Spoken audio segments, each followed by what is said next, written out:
I said all year with Green Bay, I don't care about the record. I don't care about stats. I just know what my eyes tell me, and this is a 9-7 football team masquerading as 14-3. And yesterday's a prime example of Green Bay. Pushed all over the field. If you look at the stats, 7 yards of play, Aaron 31 of 39, had more first downs, great on third down, 2 for 2 on fourth, time of possession. Green Bay, if you just looked at the stats, twice they played the Niners. They were outscored 50-0 in the first half. Green Bay is a finesse team, and the stats and their record didn't fool my eyes. I didn't buy them all year. Their defense is opportunistic, but we've all watched great defenses before. They jump through the television set. They punch you in the forehead. This defense doesn't scare anybody. It didn't want any part of those running backs yesterday. Half the guys in the back end of that defense looked intimidated. I watched a fight in the octagon this weekend, Cowboy Cerrone and Conor McGregor. The octagon gets very small. When you're the second toughest guy in the octagon, it gets really small. And San Francisco is like Conor McGregor. They'll take anybody on anytime. And Green Bay looked a lot like Cowboy Cerrone. Let me get out of here. I'm not comfortable. I think Green Bay got very lucky this year. I don't think they're untalented. They won their division, and that takes something. But Green Bay got lucky. They faced Patrick Mahomes, or they faced Kansas City. Mahomes was out. Their division unraveled, the Bears and the Lions. They got lucky in the playoff. They were healthy all year. Then in the playoffs, Minnesota upsets the Saints, and they get a Seattle team instead of the Saints. Seattle fell apart 2 weeks earlier. Everything went their way. I always trust my eyes. Then I go to stats to see if the stats tell me what I think my eyes tell me. You could not watch Green Bay this year get pushed around by Philadelphia, pushed around by the Chargers, pushed around by San Francisco. Hell, they were an 8-point underdog at 14-3. An 8-point underdog. That's insane. I don't even know. Has there ever been a 14-3 team that's over a touchdown underdog against Jimmy Garoppolo? It's not like they were facing Mahomes. Like, I get 8-point underdog to Mahomes, to Jimmy Garoppolo? Come on now. To a young 49ers team? Do you know that Green Bay only beat one playoff team all year that had their starting cornerback? Minnesota. And in the 2 games they faced San Francisco and got into the octagon, 106 yards for Aaron Rodgers, a pick, and a 52 passer rating. And I've said this about Aaron Rodgers in the first half. Let me say this about Aaron Rodgers. He's very good, obviously. He's very talented. But I think his mythology now is greater than the reality. Did you see him in the first half? You think he was good? He was missing on little stuff out into the flat. He had fumbles. He had picks. He played it safe. You know, Aaron's talented. I'm not denying that. But I said this going into the game. You better crank it up. You better throw some haymakers against this team because they're going to smell it. Just like an octagon. The tougher guy in the octagon can smell the fear. They say animals can smell fear. Like San Francisco could smell Minnesota's fear a week ago. They could smell that Minnesota didn't want to get Kirk Cousins in harm's way. San Francisco could smell the fraudulent Packers' fear.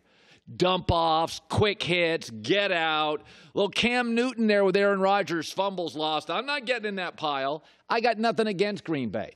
But there are teams. Remember this year we got into this big thing. Everybody was freaking out. I can't believe that somebody is going to win the NFC East, the Cowboys and the Eagles, and they're going to be 8-8. They should have to go on the road. Time out. Philadelphia went to Lambeau and rolled Green Bay. They're not worthy of a home playoff game? I can make an argument Green Bay, based on my eyes, was never worthy of a home playoff game. If Seattle didn't get banged up on the O-line and at running back, Seattle should have been hosting Green Bay if it's all about what you think and record and this and that. Listen, I got nothing against Green Bay. I'll say it again. But I'm not a stat guy, and I'm not a guy that looks at all the glossy numbers and stats, and you were telling me all this stuff. All I know is when I watched Green Bay play San Francisco twice, they were Cowboy Cerrone. They had no interest being in that octagon. Now, Aaron Rodgers says we are very, very, and for the record, what have I said about Aaron Rodgers now? He doesn't like discomfort.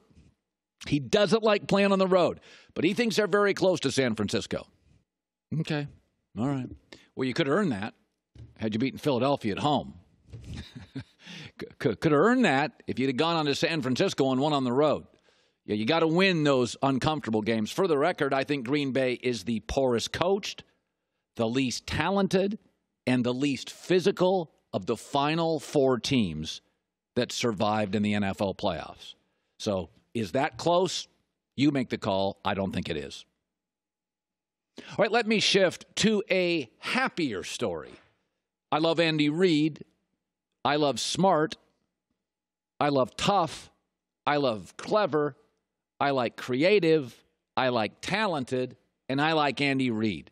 Check, check, check, check, check. I'm very happy for them. One of the things I love about excellence, and I've said this before, I don't root for the underdog. I root for great. I rooted for Kobe. I rooted for Shaq. I rooted for Michael Jordan. I rooted for the Warriors. I root for the Yankees. I want to watch history. I root for great. I root for excellence. You want to root for George Mason? Knock yourself out. I root for Duke. I want 36-0. I like to see Kentucky go on rolls. We're different that way. I've always argued everybody plays the lottery for the same reason. We all want to be rich. When we don't win, we just hate what we're not. But there's nobody playing the lottery because they want to be middle class. We're all rooting for great. We want to be great, and we want to be excellent. We want to eat excellent. We want to fly excellent. We want to stay at excellent. What I love about Patrick Mahomes is that he's great, and great creates clarity. Half the teams in this NFL can't have an honest conversation with themselves about their quarterback. Chicago's trying to convince himself we got the right guy. Half the teams in this league use qualifiers to explain their quarterback. Well, he's good at home if you give him a great tight end and an excellent running game. You watch Kirk Cousins against San Francisco pick up 2 first downs in the first half. Compare him to Mahomes.